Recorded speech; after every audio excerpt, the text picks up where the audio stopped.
sort of first impression of what's going on with the neuroscience is this is a new frontier, but it's complementary to, it's not competitive with traditional methods in general.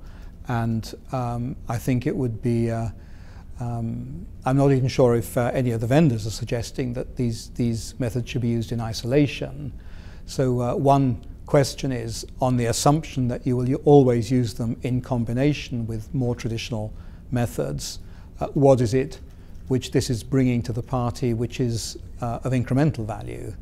Because they're not that cheap. They vary, but they're not that cheap. And I think the answers to that will vary a bit between the different techniques. Some of the techniques are a bit more high-tech than others, and probing the brain more deeply rather than the more sort of superficial reactions.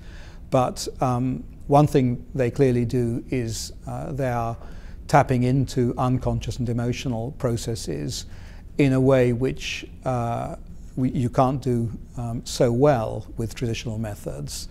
It's not quite as black and white as that, but that's certainly where they fit in.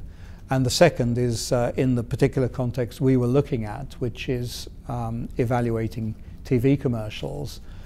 They give you very second by second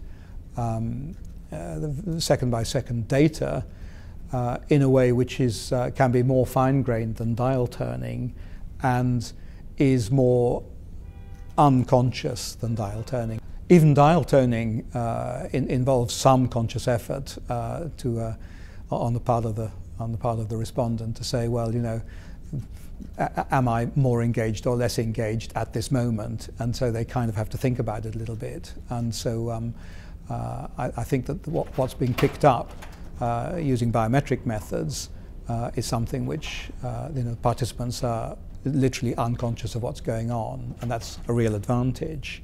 It's still pretty early days, and inevitably I think some of the claims that are being made about being able to sort of read the consumer's mind, they remind me of a book many years ago called The Hidden Persuaders, which really should be on the bookshelf of every advertising person, because I think it did a great deal of good to the advertising industry.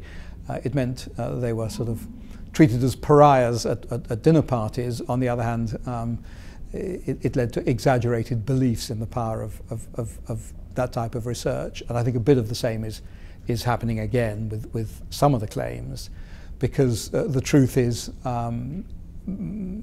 my belief as a non-neuroscientist, and I think my colleagues on the panel would agree with this, is that we don't know when we can correlate different brain activities and different other physiological responses with psychological processes, but not in a very strong cause and effect sense. And in particular, if we've got a second-by-second trace or a number of second-by-second traces, going from that to recommendations about how to improve a commercial is a bit of a leap of faith. So I see these as very powerful complementary methods for asking questions. I don't see them as either replacements or even as methods for giving reliable answers. But I think they have enormous value as ways of asking questions and providing a new perspective.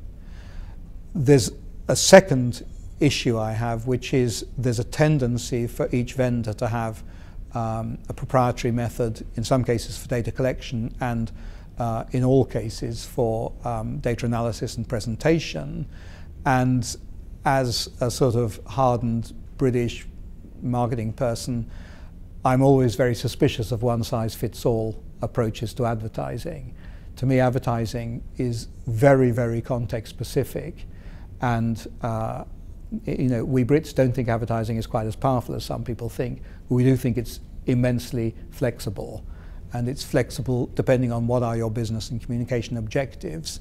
And so that would tend to persuade me that, if you like, the model of consumer behavior you want is part of a generic model, but for each campaign or even for each commercial, you need to be very explicit about what exactly are we trying to achieve. And so I'm a little bit cautious about any type of one-size-fits-all model. And I think that as the field develops, what we'll see is maybe an improved ability to discriminate and to make the analysis, validly linked to the particular communication objectives.